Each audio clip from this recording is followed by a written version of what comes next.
Good morning అందరికీ. Welcome back to సిరియమస్ vlogs. This is Shirisha. యాక్చువల్గా ఇది జాన్ 29th రోజు తీసిన వ్లాగ్. 29th మార్నింగ్ ఇట్లా అయితే ఫుల్ ఫాగీగా ఉందన్నమాట వెదర్ అయితే. ఇప్పుడు అరౌండ్ 8 o'clock అయింది. 8 o'clock కూడా ఇట్లానే ఉంది. ఆ రోజు రోడ్ మీద వెహికల్స్ కూడా ఏమీ కనిపించినంత ఫాగీగా ఉందన్నమాట. పిల్లల్ని స్కూల్ బస్ ఎక్కించడానికి వెళ్ళినప్పుడు కూడా ఫుల్ ఫాగీగా అయితే ఉన్నది. చిన్న క్లిప్ అయితే నేను ఇట్లా మీతో షేర్ చేసుకుందామని తీసా. ఇది మా గులాబీ మొక్క గుత్తులుగా పోస్తుంది అనమాట. ఇంకా దీని దగ్గర చాలా మొక్కలు వేసి ఉన్నాం కానీ వేరే మొక్కలు ఉంటే ఇది సరిగ్గా గ్రో అవ్వట్లేదు, పూలు కూడా సరిగ్గా రావట్లేదు. అందుకని ఆ మొక్కలన్నీ తీసేసాం. నాచు మొక్కలు అవన్నీ ఉన్నాయి. ఆ తర్వాత ఒక పాము కూడా వచ్చింది లాస్ట్ టైం, అందుకని తీసేసాం అనమాట. వేరే మొక్కలు గులాబీ మొక్క ఒకటి, తర్వాత పక్కనే వంగ మొక్కలు ఉన్నాయి. తర్వాత 11:30 12కి ఇట్లా అయితే ఉంది. అప్పటి వరకు బాగుంటూనే ఉందన్నమాట. ఆ రోజు యాక్చువల్గా మేము బయటకు వెళ్ళేది ఉంది. ఇంకా పిల్లల్ని స్కూల్కి పంపించేసిన తర్వాత ఇంకా మా రెగ్యులర్ రొటీన్ అయితే ఇంకా డే అనేది నాకు టీతోనే స్టార్ట్ అవుతుంది అనమాట. చిన్న హాఫ్ గ్లాస్ కూడా ఉండదు, అంత తక్కువ టీ తాగుతా. ఇంకా ఎనఫ్ అనమాట, నాకు అది సరిపోతుంది. ఇక డే అయితే అట్లా స్టార్ట్ అవుతుంది అనమాట. ఇక్కడ వచ్చేసి నేను షుగర్తో కాదు, జాగ్రీ బెల్లం ఉంటుంది కదా, బెల్లంతో మేమైతే టీ తీసుకుంటా ఉంటాం. దగ్గర 6 to 7 years అవుతుంది. అంటే ఇంతకుముందు షుగర్తోనే టీ తీసుకునే వాళ్ళం. తర్వాత నుంచి ఇంకా బెల్లంతోనే టీ చేసుకుంటా ఉన్నా అనమాట.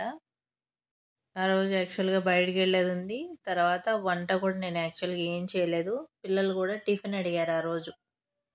పిల్లలు టిఫిన్ అడిగితే టిఫిన్ పెట్టేసా.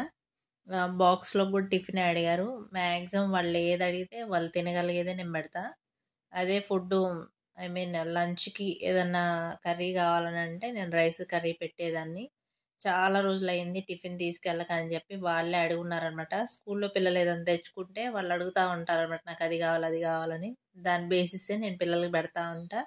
ఆ రోజు ఇంట్లో టిఫిన్ దోశ ఉంది, దోశ కావాలని అడిగారు. ఇంకా ఆఫ్టర్నూన్ లంచ్కి ఎట్లాగో దోశ తీసుకెళ్తున్నారు కాబట్టి ఇంట్లో రైస్ అనేది నేను నైట్ రైస్ అనేది ఉంది. అది నేను పులిహోర కలిపి కొంచెం కర్డ్ రైస్ కూడా కలిపితే కర్డ్ రైస్ తిన్నారు పిల్లలిద్దరు. హ్యాపీగా తింటారు, ఇబ్బంది ఏం లేదు. కర్డ్ రైస్ అయితే ఎర్లీ మార్నింగ్ తింటారు, పులిహోర కూడా తింటారు. కానీ ఆ రోజు కర్డ్ రైస్ అయితే తిన్నారు. కర్డ్ రైస్ తినేసి ఇంకా హ్యాపీగా టిఫిన్ అయితే తీసుకొని వెళ్ళిపోయారనమాట. తర్వాత స్నాక్స్ రొటీన్. ఇంకా ఇక నేను టీ అయితే చాలా అంటే చాలా కొద్దిగా టీ పెడతా అనమాట. ఒక టీ గ్లాస్ టీ పెడితే అది హాఫ్ చేసుకొని తాగుతా అనమాట. అంత కొంచెం టీ తాగుతాం, ఎక్కువ ఏం తాగం. కమెంట్స్లో చాలామంది అడుగుతున్నారు, అక్క నీకు గ్రూప్ 2లో ఎన్ని మార్క్స్ వచ్చాయని ప్రతి వీడియో కింద ఎవరో ఒకళ్ళు కమెంట్ అయితే పెడుతున్నారు. త్వరలోనే నేను షేర్ చేసుకుంటా. జోన్ కూడా మీది ఏ జోన్ అని అడుగుతున్నారు. ఆల్రెడీ ఇంకొంతమందికి అయితే నేను చెప్పడం అయితే జరిగింది. మళ్ళీ అడుగుతున్నారు అనమాట. ఒక్కొక్కరికి అది కమెంట్ రూపంలో తెలియజేసేదానికంటే నేను వీడియోనే చేస్తా. Will soon. మనకి ఎగ్జామ్స్ అయిపోయిన వెంటనే కట్ ఆఫ్ గురించి చాలామంది చాలా రకాలుగా వీడియోలు అయితే చేయడం జరిగింది. మ్యాక్సిమం 380, 390 ప్లస్ వరకే ఆగిపోయింది అనమాట వాళ్ళ కట్ ఆఫ్ అనేది. బట్ రీసెంట్గా మళ్ళీ ఎప్పుడైతే మనకి కీ అనేది వచ్చిందో, ఇది టీజీబీఎస్సీ నుంచి మనకి కీ వచ్చింది కదా, కీ వచ్చిన తర్వాత సర్వే పెట్టినప్పుడు కొన్ని ఇన్స్టిట్యూట్లు వాళ్ళు సర్వే పెట్టినప్పుడు కొంతమందికి మాకు 420 వచ్చాయి, 430 వచ్చాయి అని ఓ పేపర్ వైజ్గా మాకు ఎన్ని మార్క్స్ వచ్చాయని వాళ్ళ సర్వేలో వాళ్ళ మార్క్స్ని తెలియజేయడం జరిగిందనమాట. దాని ఎస్టిమేషన్ ప్రకారం ఇప్పుడు 420, 430 వరకు అయితే కట్ ఆఫ్ అయితే ఉండొచ్చు అని అంటున్నారు. అది కూడా జోన్ బట్టి ఉంటుందన్నమాట. అందుకనే నేను కూడా దాని మీద ఒక వీడియో అయితే చేద్దాం అనుకుంటున్నాను. నాకెన్ని మార్క్స్ వచ్చాయో కూడా నేను షేర్ చేసుకుందాం అనుకుంటున్నాను మీతో. కంపల్సరీగా అయితే దాని మీద ఒక వీడియో అయితే నేను చేస్తా కంపల్సరీగా. సరే, ఎలా చదువుతున్నారు ఏంటి నాకు కామెంట్ సెక్షన్లో షేర్ చేయండి. మీరు ప్రిపేర్ అవుతున్నారా, ఎలా ప్రిపేర్ అవుతున్నారు? నోటిఫికేషన్స్ అయితే వస్తాయి. నోటిఫికేషన్స్ వచ్చిన తర్వాత చదివేదానికంటే ముందే ప్రీప్లాన్డ్గా చదువుకోవడం బెస్ట్ అని నా ఒపీనియన్. ఇక్కడ నేను ఒక పాయింట్ అనేది మెన్షన్ చేయాలనుకుంటున్నా. ఇప్పుడు పర్టిక్యులర్‌గా ఈ స్టేట్ అని నేను ఇక్కడ చెప్తే పెద్ద కాంట్రోవర్సీనే అవుతుంది. కానీ మీ అందరికీ తెలుసు కొన్ని స్టేట్‌ల వాళ్ళైతే నోటిఫికేషన్ రాకముందే వాళ్ళ ప్రిపరేషన్ అనేది స్టార్ట్ చేసి నోటిఫికేషన్‌కి ప్లాన్డ్‌గా రెడీగా ఉంటారనమాట. అదే మన తెలంగాణలో ఎట్లుంటదంటే నోటిఫికేషన్స్ వచ్చిన తర్వాత అప్పటికప్పుడు కోచింగ్ ఇన్‌స్టిట్యూట్‌లకెళ్ళడం, కోచింగ్ తీసుకోవడం, ప్రిపరేషన్ అనేది అప్పుడు స్టార్ట్ చేస్తారు. యాక్చువల్‌గా అది రాంగ్ వే.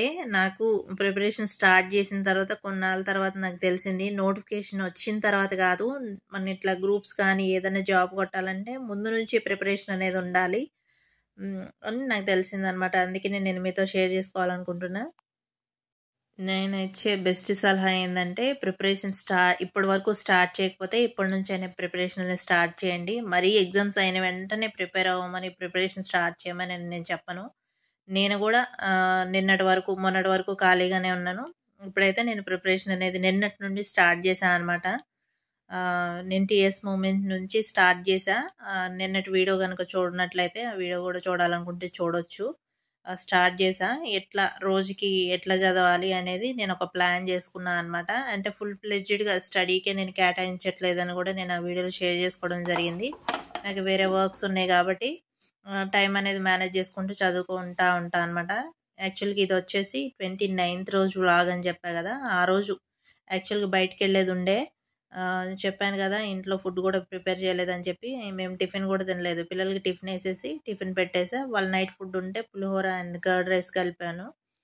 వాళ్ళు కర్డ్ రైస్ తినేసి వెళ్ళిపోయారు పిల్లలు. ఇంకా మేమైతే ఏం తీసుకోలేదనమాట ఇంట్లో. ఇట్లా బయటకొచ్చిన తర్వాత ఇంకా మేము వచ్చిన పనులైతే కొన్ని అయిన తర్వాత ఇంకా చెప్పాను కదా! బ్రేక్‌ఫాస్ట్ కూడా మేమేం చేయలేదు. ఇంక అక్కడ బయట ఫుడ్ తిన్నాం. ఏం లేదు. జస్ట్ బిర్యానీ ఒకటే తీసుకున్నాం. ఇప్పుడు 89 బిర్యానీ, తర్వాత 99K బిర్యానీ అని చెప్పి స్టాల్స్ ఉన్నాయి కదా! చిన్న చిన్నవి. అట్లనే ఒక చిన్న పాట్ అయితే తీసుకున్నాం. అక్కడ కంప్లీట్ అయిపోయిన తర్వాత ఇట్లా మాల్‌కైతే వచ్చాం. ఇక్కడ కలెక్షన్ అయితే ఎంత బాగుందంటే జెంట్స్ వేర్ కానీ, తర్వాత కిడ్స్ వేర్ కానీ చాలా బాగుంది. ఇంతకుముందు మాకు తెలియకుండే ఇదొకటి ఉందనేది. ఈ షాప్ ఒకళ్ళు మాకు సజెస్ట్ చేశారనమాట. చాలా అంటే చాలా కలెక్షన్ బాగుంది. పర్లేదు, రీజనబుల్ ప్రైసెసే. మరీ ఓవర్ ప్రైస్ ఏం లేవు. పర్లేదు, ప్రైస్‌కి తగ్గట్టే ఉన్నాయన్నమాట. కానీ కలెక్షన్ అయితే బాగుంది. వన్ స్టాప్ డెస్టినేషన్ అని చెప్పొచ్చు. కలెక్షన్ అయితే సూపర్ అంటే సూపర్‌గా ఉంది ఇక్కడ. ఫ్రాక్స్ ఉన్నాయి. ఐ మీన్ ఎథ్నిక్ ఉన్నాయి. తర్వాత పార్టీ వేర్ ఉన్నాయి. జీన్స్ ఉన్నాయి. తర్వాత జీన్స్ మోడల్ కోట్స్ ఇట్లాంటివన్నీ వెస్ట్రన్ వేర్ స్టైల్‌లో అయితే చాలా బాగున్నాయి. యూనిక్ కలెక్షన్ అయితే ఉంది. షాపింగ్ అయిపోయిన తర్వాత ఇంక ఇంటికి వచ్చేసాం. ఇంటికి వచ్చిన తర్వాత ఇంకా వెంటనే మా పాప ఫ్రాక్ ఒకటి ఉంటే ఇంకా నెక్స్ట్ డేనే మేము ఊరెళ్ళేది ఉందన్నమాట. అందుకని చెప్పేసి ఆ రోజు నైటే నేను ఫ్రాక్ స్టిచ్చింగ్ అని స్టార్ట్ చేశా. అన్ని రోజులు నాకు కుదరలేదు. కటింగ్ చేసి అయితే పెట్టున్నాను కానీ స్టిచ్చింగ్ చేయడం అయితే కుదరలేదు. ఇంకొక రెగ్యులర్‌గా వేసుకోవడానికి కూడా లైనింగ్లు తెచ్చున్నాను. 2 ఫ్రాకులు కుడదామని చెప్పేసి, కానీ అవ్వలేదు. ప్రస్తుతానికైతే ఇది స్టిచ్ చేశా. టెయిల్ ఫ్రాక్ ఉంటుంది కదా! టెయిల్ ఫ్రాక్ అయితే స్టిచ్చింగ్ చేస్తున్నా. దీనికి యోక్ పార్ట్ వచ్చేసి ఎప్పుడో డిజైన్ చేశా లాంగ్ బ్యాక్. 3 ఇయర్స్ అయిందనుకుంటా. అప్పుడు వర్కేసి అంటే ఎంబ్రాయిడరీ ఏసి పెట్టున్నా అనమాట. Ring not work. అది కూడా స్కూల్లో ఏదో అకేషన్ ఉందని చెప్తే అప్పుడు నేను వర్క్ స్టార్ట్ చేసి వేసున్నాను. బట్ నాకు అవ్వలేదు. ఈ ఎగ్జామ్స్ గురించి అసలు చాలా పనులైతే అసలు అట్లనే ఉండిపోయాయి. ఇది అందుకే మళ్ళీ అడిగింది. ఒక 3 టైమ్స్ ఏమో నన్ను అడిగింది. మళ్ళీ మధ్యలో ఏమి అడగలేదు. ఇక ఎట్లాగో ఈ ఒక్క పాటికి చక్కగా వర్క్ చేసేసి ఉంది కదా అని చెప్పి స్టిచ్చింగ్ అనేది స్టార్ట్ చేశా. షాపింగ్ అంతా అయిపోయి ఇంటికొచ్చేసరికి 5:00 అయింది. 5:30 నుంచి నేను ఈ ఫ్రాక్ అనేది స్టార్ట్ చేశాను. నాకు నైట్ వచ్చేసరికి 10:30-11 అయింది. ఈ ఫ్రాక్ ఫినిష్ అయ్యేసరికి కొంచెం టైమే తీసుకుందనమాట. ఎందుకంటే కింది పార్ట్ ఉంటుంది కదా! దానికి ఫ్రిల్స్ పెట్టా. ఫ్రిల్స్‌కి టైం తీసుకుంది. ఆ రోజంతా ఒకటే టాస్కులు నాకు. అటు చూస్తే ఊరెళ్ళాల్సొచ్చింది హడావిడిగా. తర్వాత షాపింగ్‌కెళ్ళాల్సొచ్చింది. తర్వాత మళ్ళీ ఇంటికొచ్చిన దగ్గర నుంచి మళ్ళీ ఫ్రాక్ ఒకటి స్టిచ్చింగ్ చేయాల్సొచ్చింది. పెండింగ్ అందుకే పెట్టుకోకూడదు. నేను ఇది ముందే స్టిచ్ చేయాల్సుండే. కానీ అవ్వలేదు. ఎప్పటికప్పుడు అనుకుంటున్నాను కానీ స్టిచ్చింగ్ చేయడానికి కుదరట్లేదు. ఒకదానికొకటి పెండింగ్ ఉండిపోవడం వల్ల కొద్దిగా స్ట్రగుల్ అయినట్టు అనిపించింది. దీని కటింగ్ వచ్చేసి ఆల్మోస్ట్ 1 ఇయర్ అవుతుంది. 1 ఇయర్ బ్యాకే దీన్ని స్టిచ్చింగ్ చేద్దామని చెప్పి కట్ చేసి పెట్టుకున్నా. కానీ అప్పటి నుంచి ఇప్పటి వరకు అయితే నేను దీన్ని స్టిచ్చింగ్ చేయలేదు. కొంచెం యోక్ పార్ట్ వరకు కొంచెం పైకెళ్ళినట్టు అనిపించింది. కొంచెం పొట్ట దగ్గర ఎత్తుగా అనిపించిందనమాట. బట్ ఓకే, పర్లేదు. పిల్లలకి కొంచెం యోక్ పార్ట్ పైకున్నా పర్లేదు, బాగానే ఉంటుంది కదా. బాగుంది, స్టిచ్చింగ్ అయితే బాగా కుదిరింది. ఈ ఫ్రాక్ స్టిచ్చింగ్ చేసి స్టిచ్చింగ్ కంప్లీట్ అయ్యేసరికి నాకు చెప్పాను కదా 11:00 అయిందని. 11:00 వరకు పిల్లలు అయితే నిద్రపోలేదు, నాతో పాటు మెలకుగానే ఉన్నారు. వీడియో కూడా వాళ్ళే తీస్తున్నారనమాట. యాక్చువల్గా నా ట్రైపాడ్ వచ్చేసరికి మొన్న దసరా హాలిడేస్లో పిల్లలు ఇంటి దగ్గరే ఉన్నాను కదా, వాళ్ళు ఆడుకొని ఇరగ్గొట్టేశారనమాట. మళ్ళీ ట్రైపాడ్ అనేది ఈసారి పెద్దది తీసుకుందాం అనుకుంటున్నా. ఇంతకుముందు పోర్టబుల్ చిన్నది ఉండేది, రింగ్ లైట్ ఉండే ట్రైపాడ్ పెద్దది ఆర్డర్ పెట్టా. కానీ అది ఏమైందంటే నేను ఊర్లో ఉన్నప్పుడు వచ్చిందనమాట. అది రిటర్న్ వెళ్ళిపోయింది, అంటే రిటర్న్ పెట్టేసా. మళ్ళీ ఆర్డర్ అయితే పెట్టుకోవాలి, కొంచెం స్టాండర్డ్ ఉండేదే పెట్టుకుందాం అనుకుంటున్నా. ఫైనల్గా ఎండింగ్ వరకు చూడండి ఫ్రాక్ అవుట్పుట్ ఎట్లా వచ్చింది అనేది. గ్రూప్స్కి ప్రిపేర్ అయ్యే వాళ్ళు ఎవరైనా ఉన్నట్లయితే వాటికి సంబంధించి కూడా నేను వీడియోస్ అయితే రోజుకి వచ్చేసి 2 వీడియోలు మ్యాక్సిమం ట్రై చేస్తా.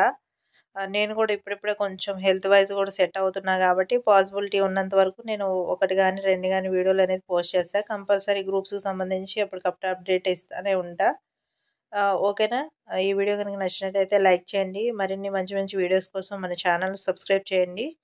డైలీ వైజ్గా నా లైఫ్ స్టైల్ అనేది ఎట్లుంటుంది, ఆ రోజంతా ఎట్లా గడిచింది అనేది నేను వీడియో తీసి పోస్ట్ చేస్తూ ఉంటా. వ్లాగ్స్ ఇష్టం ఉన్న వాళ్ళు వ్లాగ్స్ చూడొచ్చు, లేదు మాకు స్టడీకి సంబంధించినవి కావాలి అనుకుంటే అవి చూడొచ్చు. 2 ఇష్టం ఉన్న వాళ్ళు 2 చూడొచ్చు. ఫైనల్ అవుట్పుట్ అయితే ఇదండి ఫ్రాక్ది. చాలా అంటే చాలా బాగా కుదిరింది. నేను అప్పటికప్పుడు యాక్చువల్గా ఎప్పుడో కట్ చేసి పెట్టున్నా, ఇప్పుడైతే స్టిచ్చింగ్ చేసా. టెయిల్ ఫ్రాక్ ఇది. పైన ఐ మీన్ ముందు వచ్చేసి కొంచెం పైకి ఉంటుంది, బ్యాక్ సైడ్ వచ్చి కిందకు ఉంటుంది అనమాట. ఇంకా ఫ్రిల్స్ కూడా నేను అటాచ్ చేసా. చాలా బాగా వచ్చింది. Thank you for watching. Bye.